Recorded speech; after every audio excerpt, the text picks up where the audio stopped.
Earl Butz, the 18th Secretary of the USDA, famously once said, "Get big or get out," urging farmers to plant commodities fence row to fence row. Policies enacted during his tenure are seen as the building blocks for what agriculture and food production has become today. In recent years, getting big has proven tough, with dwindling rural populations, high land prices, rising production costs, and trade wars on multiple fronts hurting commodity prices. To combat these struggles, some farmers are giving up a solitary operating model for partnerships which help each other prevail. In agriculture, we're really slow to adapt to collaborative mindset because we're all so independent. And so the beautiful part of that, though, is you can collaborate and still be independent. In 2009, Northeast Iowa farmer Chris Barron was having a conversation with a neighbor about how to find efficiencies in his operation to lower costs. As the conversation continued, the idea of collaborating on each other's ideas for a better chance of success spawned a business plan. Over the past 11 years, others have joined what is known as Carson Barron Farms, each member growing their operation independently under a single business model. Like in our case, there's 8 farm entities. We look at this as one farm. So it really doesn't matter where we go first. We have the machinery sized appropriately for the system. We have a plan of what's going to be planted first, what's going to be planted second, but it has nothing to do with who owns the land. It has to do with logistics, it has to do with field conditions, and it has to do with the hybrids or varieties that are being planted based on maturity.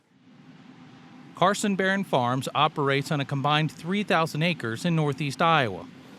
Each of the 8 individual operations work under the single business umbrella. The organization has 7 full-time employees spread out across all the farms in the group. During planting and harvest, the workforce roster can climb to as many as 18. Some of the other challenges, though, that we see sometimes have to do with decision rights.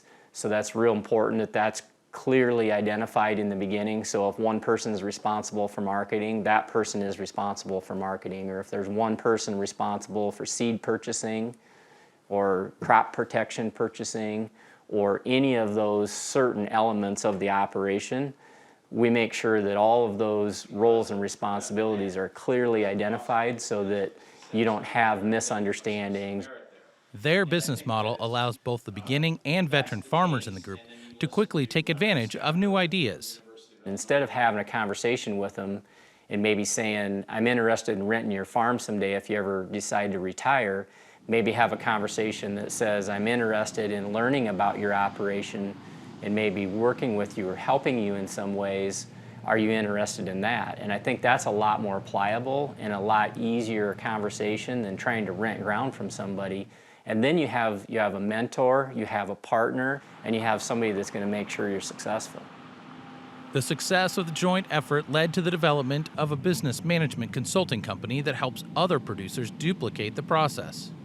What is now AgView Solutions has assisted over 50 groups in creating business plans similar to Carson Barron Farms. One of those groups is managed by Eric Hill, a farmer and hog producer from central Iowa who sought Barron's help when he was having trouble finding employees for his operation.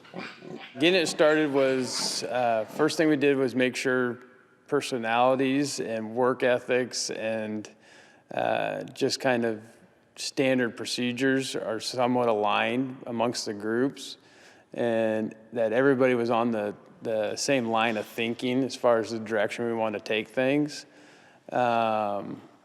And then after that was just being as well organized to start with as we could and a willingness to improve our organization.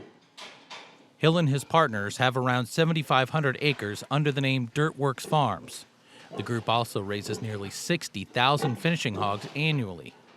Hill credits the partnership business model for helping him wade through the complications associated with getting Dirtworks up and running.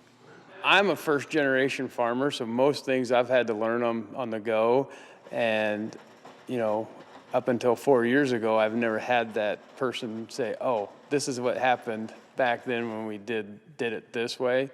So that experience and acknowledging the experience of those older generations is very valuable. For somebody looking at doing this, I would say they definitely need to address what they're wanting to accomplish. Is it bottom line? Is it labor? Is it home life? Is it transitioning? Carson Barron Farms is far from navigating all the thorny issues that go with any collaboration, but they remain committed to the idea. Barron stresses that for the alliance-style business plan to work, the key to their success has been the one thing all farms have in common. You're good. You can come under me here once I get my auger out. It still comes back to if we really do what's right for the people that we partner with, and I give everything I can give to my partners, they're going to give everything they can give back to me. And that's what we see as really the benefit of this whole thing. Not who plants first, not who harvests first, but who can take care of each other the most. For Market to Market, I'm John Torpy.